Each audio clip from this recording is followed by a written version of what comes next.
आज अयोध्या में जमा होगा भक्तों का रेला। मौनी अमावस्या के बाद पहुंचेगी 20 लाख लोगों की भीड़। अयोध्या में रामलला के दर्शनार्थियों की बढ़ती संख्या के मध्य मौनी अमावस्या पर शुक्रवार शनिवार को श्री राम जन्मभूमि तीर्थ क्षेत्र के साथ जिला प्रशासन की भी अग्नि परीक्षा होगी। इस तिथि पर लाखों की संख्या में श्रद्धालु पवित्र नदियों में डुबकी लगाकर पुण्य अर्जन करते हैं। सरयू नदी के पुण्य सलील में डुबकी लगाने पूर्वांचल के श्रद्धालु यहाँ आएंगे। इस दौरान प्रयागराज में चल रहे माघ मेला के मेलार्थियों का भी आवागमन यहाँ होगा।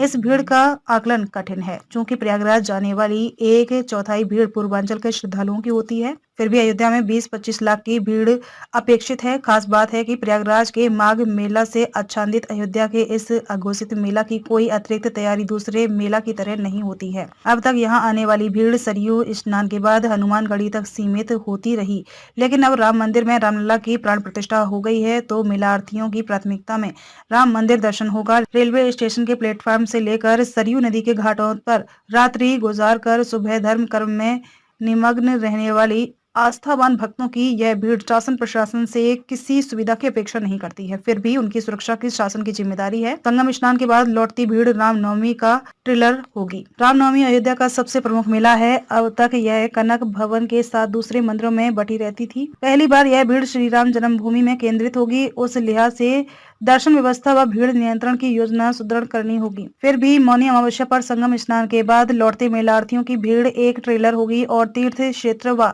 जिला प्रशासन के लिए रिहर्सल भी होगी। माघ कृष्ण अमावस्या को मनाया जाने वाला मौनी अमावस्या का यह पर्व 9 फरवरी शुक्रवार को है।